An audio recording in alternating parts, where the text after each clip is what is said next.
Um dos assuntos que mais repercutiram nesta semana, gente, foi a denúncia do influenciador digital Felca sobre a exposição precoce de crianças a comportamentos e conteúdos sexualizados nas redes sociais. A chamada adultização infantil foi tema nas casas legislativas em todo o Brasil e os parlamentares se mobilizaram em torno de iniciativas, que possam evitar esse tipo de situação. Aqui no Ceará, o assunto foi objeto de pelo menos 5 matérias na Câmara de Fortaleza. Parlamentares tanto da base do governo Evandro Leitão, do prefeito Evandro Leitão do PT, quanto da bancada da oposição, também foram a favor aí de abertura de processos de investigação e de medidas que possam realmente trazer um apoio para as crianças, para os familiares e evitar práticas semelhantes aqui no nosso estado. Nós vamos discutir um pouco mais a respeito desse assunto com o cientista político Robson Carvalho, que é professor também da Universidade de Brasília, está conosco aqui em linha. Boa noite, Robson, seja bem-vindo ao Verdinha Notícias, tudo bem? Tudo bem, é um prazer estar com vocês aqui para falar sobre um tema tão importante e tão grave, que tem preocupado a sociedade brasileira. Pois é, Robson, aqui em Fortaleza, nesta semana, a Câmara propôs uma política batizada de Programa Municipal Felca de Prevenção e Combate à Exploração Sexual de Crianças e Adolescentes na Internet. Como é que você enxerga esses movimentos feitos, não só aqui na capital cearense, mas em outras cidades do nosso país? Afinal, o tema tomou essa proporção, Olha, apesar da mobilização, que é importante, eu gostaria de destacar uma preocupação. Uma preocupação com que toda essa comoção que está havendo no Brasil, e isso não é novo na novidade, com que ela não venha a desviar o foco da principal atitude e medida que deve ser tomada, que diz respeito à regulamentação das plataformas de redes e mídias digitais, que são empresas privadas de comunicação estrangeiras, a maioria americanas, e como tais têm seus próprios interesses. Isso só está acontecendo porque não há responsabilização dessas plataformas, em que pese, há pouco tempo, o Supremo Tribunal Federal tomou uma decisão procurando responsabilizar por certos conteúdos das plataformas, mas nós necessitamos de uma lei que, de uma vez por todas, deixe claro que as plataformas devem ser reguladas e devem ser responsabilizadas por tudo. Ora, se você aí na Rádio Verdinha, ou o pessoal da TV Diário, ou qualquer pessoa de algum jornal aí de Fortaleza, do Ceará, publicar alguma mentira, alguma inverdade, algo que fira a honra, a dignidade de uma pessoa ou de alguma criança ou adolescente, o jornal e quem publicou vão ser responsabilizados. Como qualquer empresa brasileira ou que atua no Brasil está submetida às leis brasileiras. Mas as plataformas de redes de mídias digitais estão atuando como se estivessem numa terra sem lei, não só no caso do Brasil, mas em várias partes do mundo. Então, nós não estamos diante de nenhuma novidade e eu vejo com muita preocupação que esse monte de lei que tem aparecido pulverizado pelo Brasil desvia a atenção do foco principal, que deve ser a regulamentação dessas plataformas.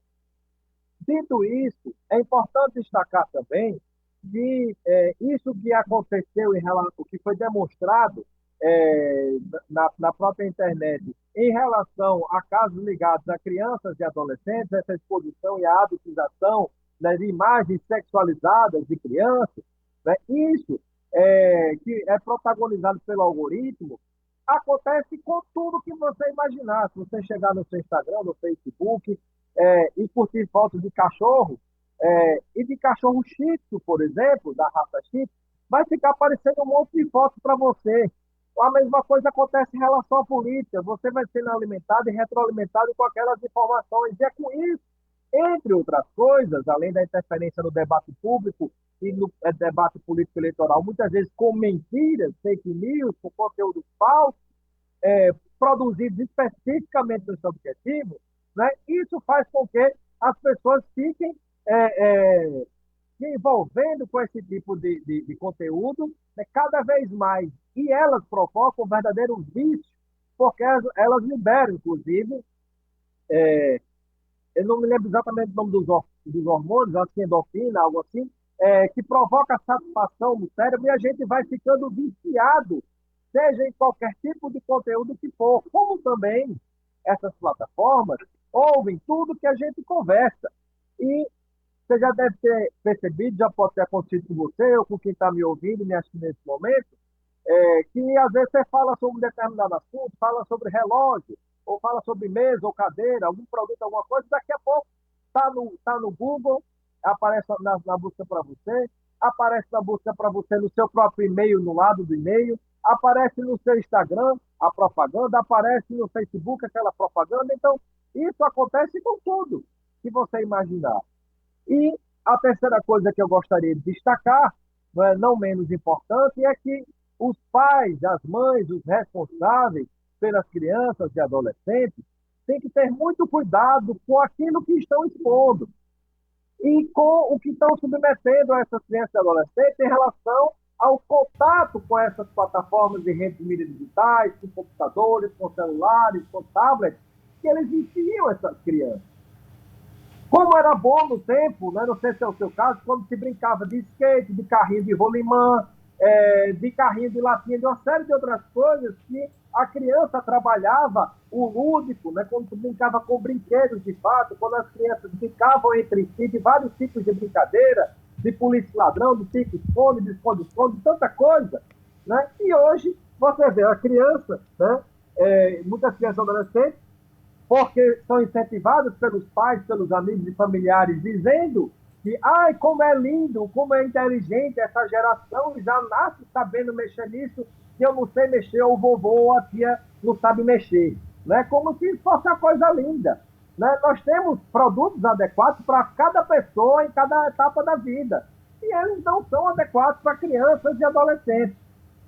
Tem que haver muito cuidado, porque isso está enclausurando cada vez mais as pessoas, individualizando cada vez mais as pessoas, crianças e adolescentes, fazendo com que elas fiquem presas no seu mundo particular e submetidas a um mar de coisas que existem na internet e chegam através das plataformas de redes e mídias digitais, né? Como grupos que às vezes incentivam a automutilação, grupos que às vezes incentivam uma série de coisas que podem levar a pessoa à morte. Então, nós temos que ter muito cuidado, né? E volta ao primeiro ponto, já concluindo, que nós temos que prestar atenção na regulamentação das plataformas de redes de mídias digitais, né? A oposição ao governo no Congresso, né? Aqueles que se dizem liberais, são do Partido Liberal, os bolsonaristas, essa turma toda, né? A turma que se aproveita de fake news, conteúdo falso, foi essa mesma turma, né, que é essa mesma turma que ao longo do tempo vem dificultando a aprovação desse conteúdo. E já está, que vem dificultando a aprovação desse tipo de lei que barre e responsabilize esse conteúdo. Porque assim como a TV Diário, a Verdinha FM ou qualquer veículo brasileiro é responsável por aquilo que ele está publicando, né, do mesmo jeito tem que ser essas empresas. Esse pessoal não é dono do mundo, então a gente tem que ter uma questão de respeito à nossa soberania nacional, à nossa legislação, e precisamos produzir nesse sentido. E o cuidado com as crianças e adolescentes também, para finalizar, que diz respeito a... Já imaginou, você está no parque passeando com a criança, aí uma pessoa chega e diz para você, eu posso tirar uma foto do seu filho para guardar para mim? O que é que você vai dizer? Ai, tire, pode tirar. Você vai dizer, puxa, não vai. Mas o que é que acontece na hora que você fica publicando no Facebook, no Instagram, no Twitter, nas plataformas de redes de mídias digitais, fotos do seu filho, da sua filha, da sua criança ou adolescente? Você, na verdade, está fazendo a mesma coisa. Você está estampando ali para quem quer ver. Né? E tem gente que dá print e sai distribuindo, e quando aquilo chega no WhatsApp, por exemplo, vira um mundo sem controle. Então, nós precisamos ter muito cuidado com esse tipo de situação. Muita gente que acha bonito dar o celular para a criança, né, como se fosse uma babá eletrônica para a criança parar. Ah, mas é um joguinho, não sei o quê. Pelo caminho dos joguinhos, a mesma coisa acontece também. Contato com certos tipos de pessoas que são do mal, que são maliciosas, que acabam se aproveitando de outra forma da presença daquelas crianças e adolescentes que estão ali hipnotizadas e viciadas, porque as plataformas, esse contato através do celular e da internet, eles geram esse tipo de situação. Nós estamos conversando com o Robson Carvalho, cientista político, professor da Universidade de Brasília, sobre essa questão, né, gente, do combate à adultização, um assunto que repercute durante toda essa semana em todo o Brasil, após a denúncia, né, feita pelo influenciador digital Felca, justamente trazendo, né, uma série de queixas aí a respeito de comportamentos envolvendo, né, a exposição de crianças e adolescentes nas redes sociais. E, professor, só para a gente concluir, a gente falando de legislação, na quarta-feira, a Comissão de Constituição e Justiça, né, da Câmara dos Deputados aprovou uma proposta aí de alteração justamente para o Estatuto da Criança e do Adolescente. O que a gente pode refletir, né, a respeito dessa possibilidade, já que o senhor trouxe aí outros exemplos, né, de medidas que foram sugeridas aí através de parlamentares, né, tanto do Senado de oposição, como também aqui em Fortaleza nós tivemos proposições feitas pela base, né, governista, aqui na capital. O que a gente pode trazer um pouco a respeito dessa questão de possibilidade de mudança do ECA, né, o Estatuto da Criança e do Adolescente? A minha contribuição é trazer a mesma preocupação que eu coloquei no primeiro ponto. O debate principal não é sobre a adultização. O debate é sobre a regulamentação das plataformas de redes mídias digitais que estão permitindo que esse tipo de coisa aconteça sem serem punidas. É aí onde está o problema, porque elas interferem no debate público, interferem no debate público eleitoral, e o debate está completamente desviado já, enviesado, porque você vê que o próprio Nicolas Ferreira, que é contra a regulamentação das plataformas, né, ele quer que dê liberdade a tudo, você pode dizer tudo, tem liberdade de expressão, sem regulamentar a rede, como ele diz e outros dizem, você vai estar praticando uma censura, que na verdade não tem nada a ver com isso. Né, a responsabilização que é extremamente necessária. Então eu vejo com muita preocupação, porque está se limitando, apesar de ser uma questão importante, necessária e fundamental de ser debatida, mas está meio que terceirizando uma perna, digamos assim, um braço, né, de toda uma complexidade que é a necessidade de regulamentar essas plataformas, e está se direcionando apenas para um ponto, por mais importante que ele seja, né, que seria voltado às crianças e adolescentes. Porque é justamente esse ponto que fez com que, recentemente, antes desse vídeo, voltasse ao debate público a necessidade de regulamentar as plataformas, pelo que nós estávamos vendo anteriormente em relação às crianças e adolescentes. E agora vem esse vídeo, por mais que ele seja importante, né, e eu tenho a clareza de que nada viraliza por acaso, muito menos nessas plataformas que têm o controle sobre aquilo que consegue, que pode, e aquilo que não pode viralizar. Então, isso é muito complicado, é muito perigoso, e nós não podemos, não devemos cair nesta, né, de ao invés de resolver o problema global, tratar apenas de uma partícula desse problema, por mais que ela seja importante. Porque isso é uma forma de desviar, tirar do debate público o assunto de regulamentação das plataformas de rede de mídias digitais. Tá, então, as opiniões trazidas pelo Robson Carvalho, cientista político, professor da Universidade de Brasília, que conversa conosco nessa noite de hoje, trazendo esses importantes esclarecimentos